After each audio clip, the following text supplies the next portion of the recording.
আমরা একটা ভাইকে দেখতেছি ওখানে হেঁটে বেড়াচ্ছে। ওই ভাইয়ের কাছে তার অনুভূতিটা আমরা জানবো। আপনি যে এখানে আসছেন এখানকার যে দৃশ্য দেখতে, এখানকার দৃশ্য দেখার পর আপনার কেমন লাগতেছে? আপনার অনুভূতিটা আমাদের সাথে একটু প্রকাশ ভাই করেন। সত্যি কথা বলবো না মিথ্যা কথা বলবো?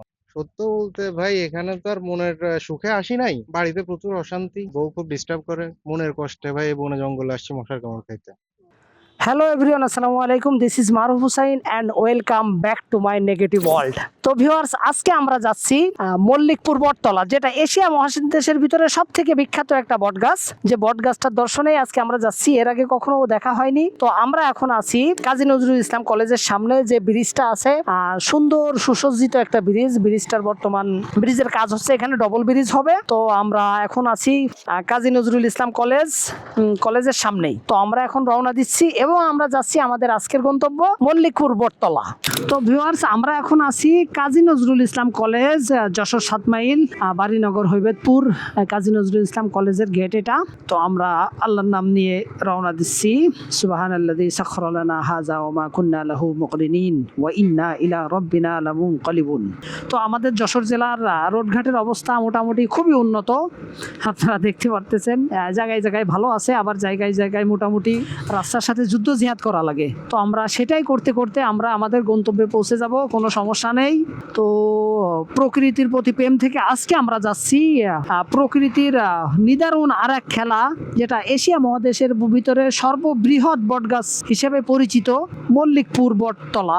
আমরা ওই মল্লিকপুরের সে বটগাছটাই দেখতে যাব এবং সেখানে যে সেখানকার অবস্থা, সেখানকার পরিবেশ সম্পর্কে আমাদের ক্যামেরায় তুলে ধরার চেষ্টা করব এবং সেটা আপনারাও দেখবেন। তো লেটস গো।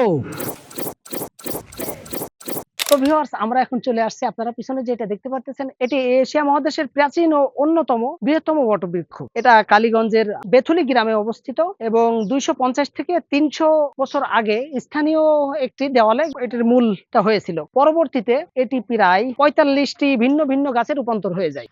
তো ভিউয়ার্স, আপনারা যা দেখতে পারতেছেন, এই ধরনের শাখা প্রশাখা মোট 45টি আছে এবং এটা 2.08 একর জায়গা জুড়ে এটা অবস্থান করতেছে। তো ভিউয়ার্স, এই বটগাছগুলোর 345টি বায়বীয় মূল মাটিতে প্রবেশ করেছে এবং এর 38টি মূল ঝুলন্ত অবস্থায় আছে এবং 2009 সাল থেকে সামাজিক বন বিভাগ যশোর এই বট বৃক্ষটি ব্যবস্থাপনা করে আসছে। আঙ্কেল ভালো আছেন? হ্যাঁ, ভালো। আঙ্কেল, এখানকার কি দায়িত্বে আছেন? আমি এখানে পরিষ্কার পরিচ্ছন্নতা এখানে দেখভাল করি একা। একাই আছেন? হ্যাঁ। আঙ্কেল, এখানে কত বছর যাবত আছেন আপনি? 25 বছর। 25 বছর। আর এমনি বন বিভাগ এই জায়গাটা সংরক্ষণ করতেছে কতদিন ধরে? 9 সালের থেকে। 9 সাল থেকে, 2009 সাল থেকে না? আর মোটামুটি এটা কত বছরের পুরাতন? এটা 400-এর উপর হবে। 400-র উপর হবে না? কিন্তু আমরা তো এই বোর্ডে দেখলাম 250 থেকে 300 বছর লেখা আগে। রয়েছে।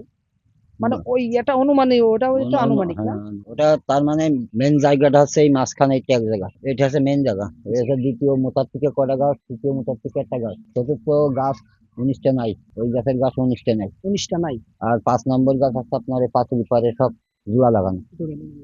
এগুলো 5 নাম্বার গাছ। তাহলে এই যে 2.8 একর জায়গার কথা উল্লেখ হয়েছে, এই জায়গাটা আর কোথায় কোথায়? 2 পয়েন্ট এই পাঁচিলটা ধরে এই জায়গায় রয়েছে। পাঁচিলটা ধরেই? হ্যাঁ, এই যে ভিতরে রয়েছে। এর আর ভিতরে পরে আমাদের বন অধিদপ্তর থেকে অ্যাকোয়ার করা হয়েছে, সেটা হচ্ছে ওই বাঁশঝাড়টার দিয়ে আবার মোট আমাদের বাংলাদেশে ওই যে তাহলে টোটাল এই দেওয়ালের ভিতরে 2.8 আছে নাকি এর বাইরেও আছে? 2.8 আছে। 2.8 এই দেওয়ালের ভিতরেই আছে? হ্যাঁ, এটা আপনি যেমনি তাকাবেন সেমনি। আর এই শিকড় গুলো নামানো হয়, ওইসব শিকড় সব নামানো হয়। এই যে ওগুলো আবার নামাইকে আবার মাটিতে সংযোগ করে মাটিতে দেওয়া হয়? দেবো, মানে এখন এই সিজনে এসে এখন লাগাবো, মাটি দেবো, গুলো করবো। আমি এখানে আছি, এই গাছের প্রতি আমার অনেক মায়া জড়াইছে, বুঝছেন। আর অনেক অলৌকিত জায়গা, এখানে অনেক কিছু দেখতে আছে আমার চোখে। বাড়ি গেলেও শান্তি নেই আমার, বাড়িতে একটু বাসাটা বসবো। কোথায় আপনার? বাসাটা বাজারে পুকুর পাশে। এখানে আমি যাই স্থানীয় আপনি নাকি? আমি স্থানীয় ছিল। তো আপনারা দেখলেন আমরা আঙ্কেলের কাছ থেকে এই জায়গা সম্পর্কে বিস্তারিত অনেক কিছুই শুনলাম। এই জায়গার এই সম্পর্কে, এগুলো মূলত যে মূল গাছটা ছিল ওইটার মূল থেকে এগুলোর উৎপত্তি। এটি হলো মল্লিকপুর বেথুলার বটগাছ। প্রায় 250 বছরের পুরানো এই বটগাছ আজ ছড়িয়ে পড়েছে 11 একর জায়গা জুড়ে। বিশাল আকার ঝুড়ি নামিয়ে গড়ে তুলেছে নতুন নতুন শাখা, যেন এক গাছই হয়ে উঠেছে একটি ছোট বন। 1982 সালে বিবিসির জরিপে এটি এশিয়ার বৃহত্তম বটগাছ হিসেবে স্বীকৃতি পেয়েছিল। স্থানীয়দের বিশ্বাস, এই গাছ শুধু প্রকৃতির সৌন্দর্যই নয়, বরং মানুষের ইতিহাস ও সংস্কৃতির অংশ। এই গাছকে কেন্দ্র করে গড়ে উঠেছে মল্লিকপুর বাজার, যেখানে আজও লোকজনের আনাগোনা অব্যাহত। বটগাছের বিশাল ছায়াতলে বসে পাওয়া যায় প্রশান্তি। শোনা যায় পাখির কলরব। প্রতিদিন দূর দূরান্ত থেকে মানুষ আসে এখানে ভ্রমণ করতে, বিশ্রাম নিতে আর প্রকৃতির মহিমা উপভোগ করতে। তবে দুর্ভাগ্যজনকভাবে সঠিক রক্ষণাবেক্ষণের অভাবে ধীরে ধীরে নষ্ট হয়ে যাচ্ছে এই ঐতিহাসিক বটগাছ। আমাদের দায়িত্ব এই প্রকৃতির অনন্য ঐতিহ্যকে ভবিষ্যৎ প্রজন্মের জন্য সংরক্ষণ করা। মল্লিকপুর বেথুলার বটগাছ শুধু একটি গাছ নয়, এটি বাংলাদেশের প্রাকৃতিক সৌন্দর্যের প্রতীক, মানুষের ইতিহাসের সাক্ষী। তো ভিউয়ার্স, আমরা এখানে ঘুরতে ঘুরতে আমরা বেশ কিছু দেখতেছি, এখানে বেশ কিছু দর্শনার্থী ঘুরে বেড়াচ্ছে।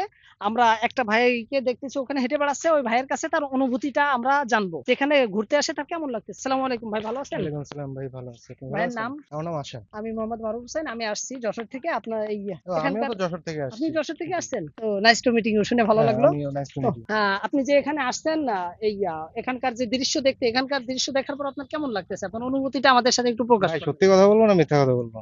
সত্য মিথ্যা আপনি মিক্স করে বলতে পারেন। মিক্স করে বলবো? প্রথমে সত্যই বলি। সত্যি বলেন। সত্য বলতে ভাই এখানে তো আর মনের সুখে আসি নাই, বাড়িতে প্রচুর অশান্তি, বউ খুব ডিস্টার্ব করে। তারপরে যদি বলি তাহলে হচ্ছে ওই আমার খুব কাছের ছোট ভাই, আমার ভাইরা ভাই সাথে করে নিয়ে আসছে, বললো যে ভাই এরকম ইসে যাচ্ছি, ঝিনাইদহের ওই কালীগঞ্জের ভিতরে কোন জায়গায় জানি বট গাছের একটা সমাবেশ আছে, মানে পুরাতন আমলের বট গাছ, সেগুলো দেখার জন্য তার এসে আমারে বললো যে যাবো, তা আপনি কি যাবেন?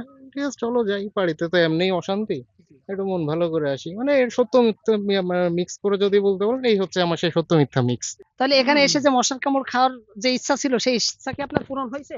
মশার কামড় খাওয়ার তো ইচ্ছা করে আসি নাই, আইসা দেখতেছি যে মশার কামড় খাওয়া লাগতেছে। তাহলে মানে মোটামুটি আপনি যে বাড়ি যে অশান্তিতে ছিলেন, এখানে এসে কি কিছুটা শান্তি অনুভব করতেছেন? ওখানে বউয়ের কামড় খাই, এখানে মশার কামড় খাচ্ছি, এই হচ্ছে তফাৎ। কিন্তু জীবনটা কামড়ের উপর দিয়ে যাচ্ছে, তাই জীবনটা তো? কামড়ের উপর দিয়ে যাচ্ছে ভাই। তো ভাইয়ের সাক্ষাৎকার নিয়ে আমাদের আসলে খুবই ভালো লাগলো। ভাই আসলে খুব রসিক মানুষ ছিল। ভাইয়ের জীবনটা কামড়ের উপর দিয়ে যাচ্ছে, ভাষায় বউতে কামড়ায় আর এখানে এসে মশায় কামড়াচ্ছে। তো ভিউয়ার্স, এই ছিল আজকের মতো আমাদের বটগাছ দেখার পর্ব। তো আমরা এখন বটগাছ দেখা আমাদের মোটামুটি শেষ পর্যায়ের দিকে। আমরা এখন এখান থেকে প্রস্থান করব, আমরা চলে যাব। আমরা আল্লাহ তাআলার এই নিদারুণ সৃষ্টি এগুলো দেখলাম। তো আপনারা দেখতে পারতেছেন এই যে এই মূলগুলো এখানে এখনো ঝুলতেছে, বেশ কিছু শিকড়। এগুলো হয়তো আস্তে আস্তে আর এই পরিবেশ থাকবে না, একসময় এগুলো আবার বড় হয়ে যাবে, বড় হয়ে অনেক মোটা শিকড়ে পরিণত হয়ে যাবে। এই নিদারুণ দৃশ্য দেখার জন্য আপনাদের অবশ্যই এখানে আসতে হবে। আপনারা যদি আমার ভিডিওতে দেখেন, বা আরও অনেক ইউটিউবার, অনেক ব্লগার এগুলো নিয়ে ভিডিও বানাইছে, ওই ভিডিওতে দেখে আপনারা এখানে আসার ফিলটা কখনো পাবেন না। আপনারা হয়তো এখানকার দৃশ্য কিছুটা দেখতে পারবেন, কিন্তু এখানে আসার যে ফিল, বা এখানে আসলে আল্লাহ সৃষ্টি দেখার পরে যে চোখ জোড়ানোর একটা অনুভূতি, এইটা আপনারা বাসায় বসে পাবেন না। তো এই ছিল আজকের মতো আমাদের এখানকার বটগাছ দেখা। তো সবাই ভালো থাকবেন, নেক্সট কোনো ভিডিওতে আবারও দেখা হচ্ছে। আমার ভিডিওটি ভালো লাগলে লাইক করে দেবেন, শেয়ার করে দেবেন, এবং পেজে যদি নতুন হয়ে থাকেন ফলো বাটনটা অবশ্যই চেপে দিবেন।